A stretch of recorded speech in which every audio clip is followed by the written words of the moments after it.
Morning, I'm Greg Pixley. I have Panther number 35. I live in Niceville, Florida.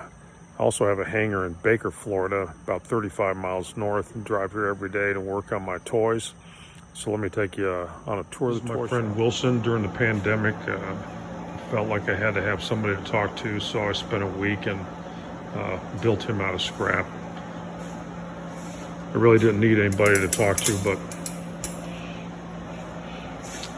it's a good way to get rid of a lot of scrap. My wife calls me a slow motion multitasker. I currently have 5 vehicles in the hangar. The only one that's fully functional is a riding lawnmower. Someday I hope to have all these things up and running. First airplane I built was the Thatcher CX-4. It's currently undergoing its annual conditional inspection. It actually is fully functional too, but it's out of annual. Here's Panther number 35. I had it out doing taxi tests yesterday, and it's currently running pretty good. I'm happy with the engine performance. It's powered by a Franklin 235A. I'll talk about the motor here in a little bit. And here's the Franklin number 35. It was challenging getting this motor to fit. One of the first things I had to do was take about an inch out of the intake. I had to machine that out and re-weld the carburetor mount to try to gain some distance on the cowling. The motor mounts, I think, were actually Continental, which were hard to find. So I had to machine my own motor mounts out of acrylic stock. The rubber mounts were easy to find, but the inserts were not. The air filter was Vans, but I had to build my own box. And then by lowering the cowling 2 inches, I finally had enough clearance with the marble Shebler 3A SPA and got it all to fit. It would be interesting to see what the other version of the Franklin, the 235B, this is an A, had a completely different oil pan. It was more like the Corvair. The carburetor fit in the back.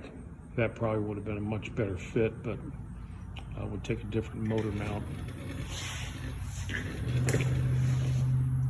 Project for somebody else to tackle. The magneto, because this has auto plugs, I had to build a custom magneto harness that took auto plugs and went into the magneto. But other than that,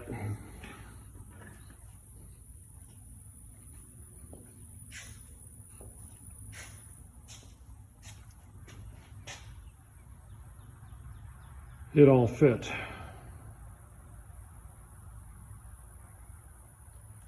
Okay, back from taxi run, got it up to about 40 knots. They were out mowing the grass, so it got all covered with freshly mowed grass. I had to wash it off, but it looks good in the morning sun. If you were wondering about Avionics, I went with GRT. Advice to people that are undecided. This is my panel.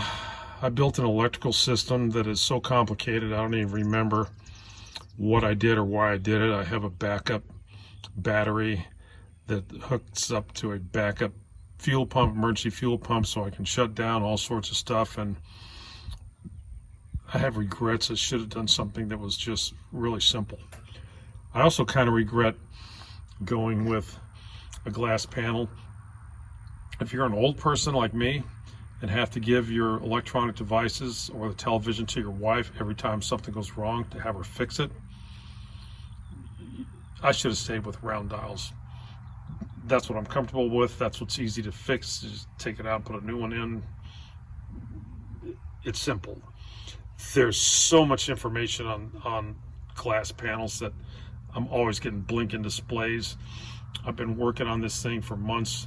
I've got left and right fuel quantities. I've got a total that doesn't even come close to what's in the left and right tank, and who knows when I'll get that fixed. I keep reading the information, and round outs would have been so much simpler for me. But it's been a blast. I chose the Panther because I wanted something that was inexpensive to build, had the performance, was able to do aerobatics in, had range. Maybe I could do some cross country, and this was the airplane that really did it all for me. Hopefully by the end of the summer, I'll have this airplane in the air and be able to do some traveling, go see some grandkids, fly upside down, have some fun.